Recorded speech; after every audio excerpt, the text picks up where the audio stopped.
It's been 12 years since my last live theater gig. 12 years. And I just killed a callback. So I wanted to talk about some of the lessons that I learned from this latest callback because I left that room feeling like I had become the kind of actor that I would have wished to be, especially when I was in college. And it happened not invisibly, but certainly within the context of theater. I hadn't noticed that growth inch by inch. It felt like I was suddenly there. So the number one thing I think that I took away from this is how I approach the script, how I approach the work matters. It matters deeply to my experience within the room. And the way that I read a script is I like to read it until I get a sense of like a map within my body. It's kind of a difficult thing to explain, but Jeremy Strong said something in an interview that I saw. It was like a four-year consideration event, and he said that when he reads a script, he looks for the magnets within that script that click into his spine. I'm not actively doing it. I'm just reading it and finding what interests me and parts of the script that jump out. Often when I read a script, there will be a line that I just can't get out of my head. And that's a magnet. And sometimes that is my anchor into the emotional reality of that story. Most of my work was investigation of the story. It wasn't me memorizing my lines. So I had like 2.5 days before the callback. Half of one of those days was the day of the callback. And so I read the script of it on day one. That's all I did. Allowed myself to wonder about certain things, saw what jumped out at me. I don't read fast, so a 90-page script could take me 2.5 hours. And that was all the time I had to do that day, and that is fine. And I found myself quite flummoxed. Gosh, I feel like there's a lot of contradictions within this script that I'm trying to figure out. And on day 2, I realized I don't need to figure these things out. These contradictions are also inherent jagged edges within the character herself. So rather than this being a problem I have to solve, it's a slipstream into her experience as a person. And so I just let myself be confused and vexed and stressed about this thing, and I just let it bother me. And that was day 2. And then the half day before the callback is when I started looking at the lines. Now, I had been looking at the lines this whole time because on day 2, as I was being flummoxed, I was looking at the lines and being like, gosh, what is, and thinking about each of the lines, but I wasn't looking to memorize. Heading into the callback, I knew I wanted to be a little more familiar with the language going in. I didn't need to be memorized, but I wanted to be familiar. I repeated the lines to myself, and it wasn't like Meisner repetition, and it wasn't me trying to memorize them. It was me exploring the meaning, how it felt in my body to say them out loud, all of these different things. Approaching the work in this way, what it allowed me to do was head into the physical space where I would be auditioning, into the waiting room itself, in a spirit of exploration. I knew I wasn't there to be delivering an end product. It was just one more step on the exploration with the character, and it could end there if I didn't get the part, but it would continue if I did get the part. And so I didn't have the pressure of delivering something finished. So now I'm in the waiting room, and I'm in the waiting room with this feeling of exploration, and of course the nerves hit almost immediately. My relationship to nerves has changed a lot over the years. I remember there was a coach once who said nerves and excitement are the same thing minus your judgment, like it's the same bodily experience. It didn't really help me much. Modalities that would talk about how to accept the nerves and all these things. I have found that basically it's just a conversation. And you're not going to get that full conversation the first time. It has taken me years to realize that this conversation started with me being like, oh God, no nerves. And then it advanced to maybe nerves are fine. And now it's to a place where I'm like, oh, hey, nerves.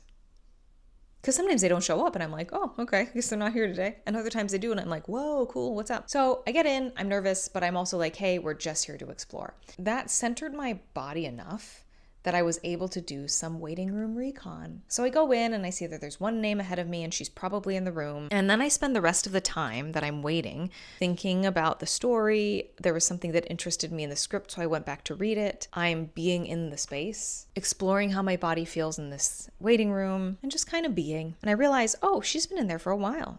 Maybe 10, 12 minutes. And I need to go in 3 minutes. So they're taking their time in there.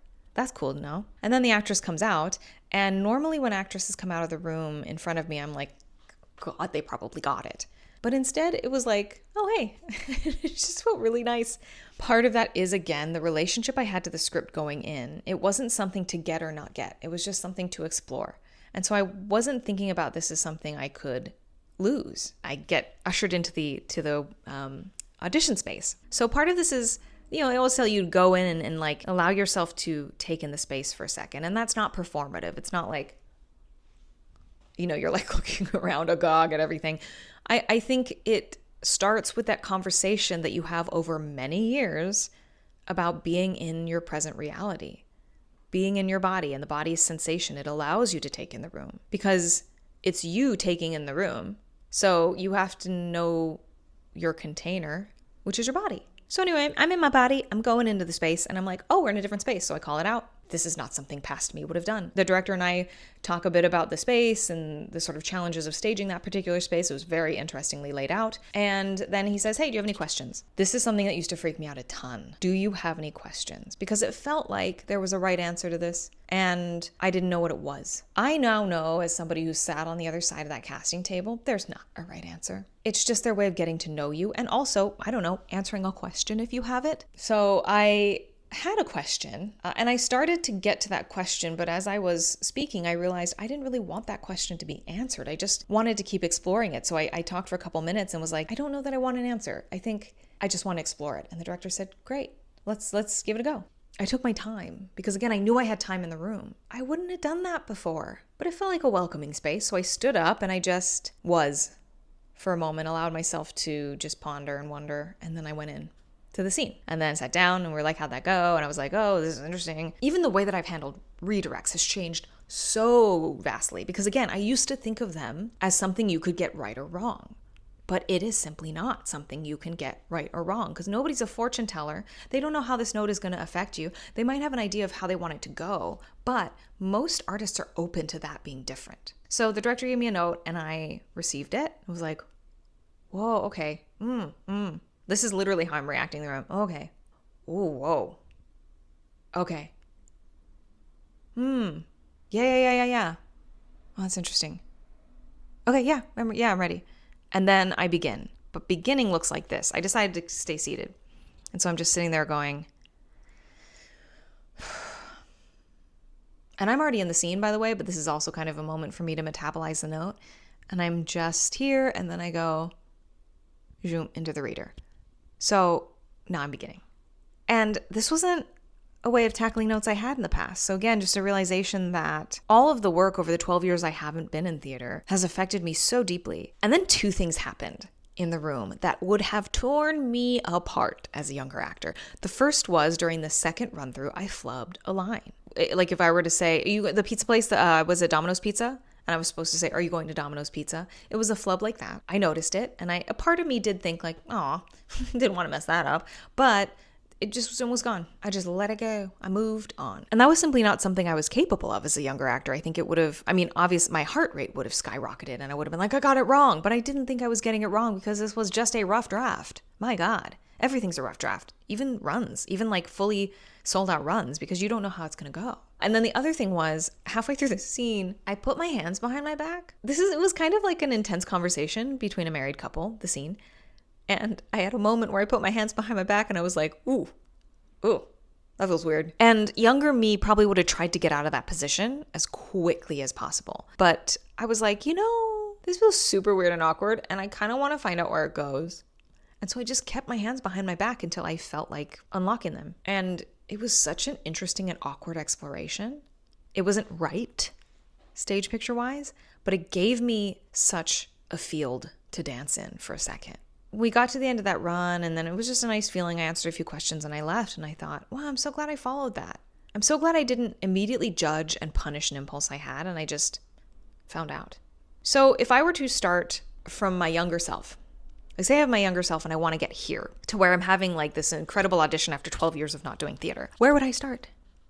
I would start with my body and not denying the reality of my body. I spent a lot of my younger years doing that. So you can start with just what are you feeling? Sensation, body scan. We do all these things in like therapy, but they're incredibly, incredibly valuable. Wouldn't it be interesting if like every time before you started working on a script, before you started journaling, even before you sat down to eat a meal, you clocked what's physically happening in your body? Like right now, the back of my neck, it is very tense. Like it feels like a Laffy Taffy that's just been stretched too thin. That's a weird thing. What else do I feel? Yeah, like the base of my tailbone right now.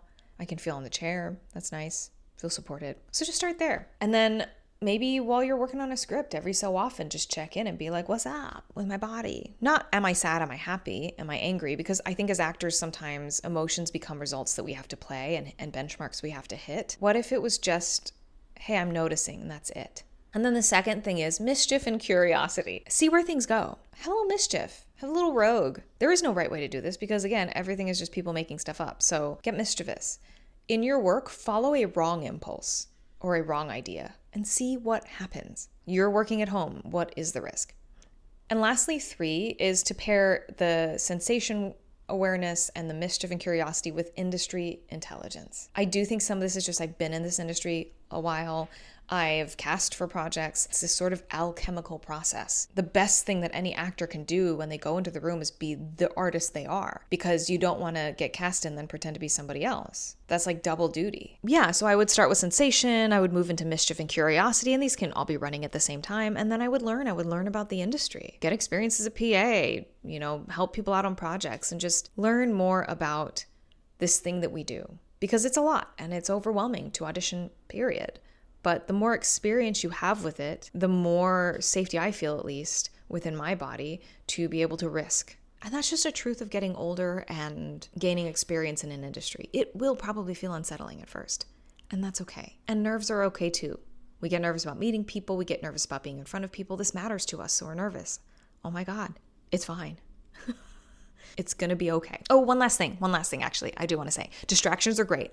I spent so much of my time as a younger actor trying to create like a box within which I would work and like nothing could bother me. And if my husband made a noise, I was like, I was in the middle of something. And I would get so mad. And now I realize distractions are part of my reality, and distractions are going to happen on set, and they're going to happen within performances of a play. And now I welcome them. I'll be like working on a script and I'll be deep in it, like really, really deep. And then I'll see a squirrel and be like, oh my God. And I'm still in it. I'm just allowing the world around me, my visual reality, to be a part of that exploration with me, because it is. Because we're not crazy and we don't live in a vacuum, and we don't perform in a vacuum either. So yes, distractions. I think a lot about that Pete Holmes thing that he says, like, what would happen if when things happen that get to you, instead of going, you just say, yes, thank you. Yes, thank you. Because maybe, just maybe, distractions are the universe's way of giving you a gift and ushering you into a deeper sense of presence and flexibility and mischief. This was a little rambly. Hopefully it was helpful. So thank you so much for listening. And if you have any questions, feel free to comment below and subscribe and do all the things if you want to.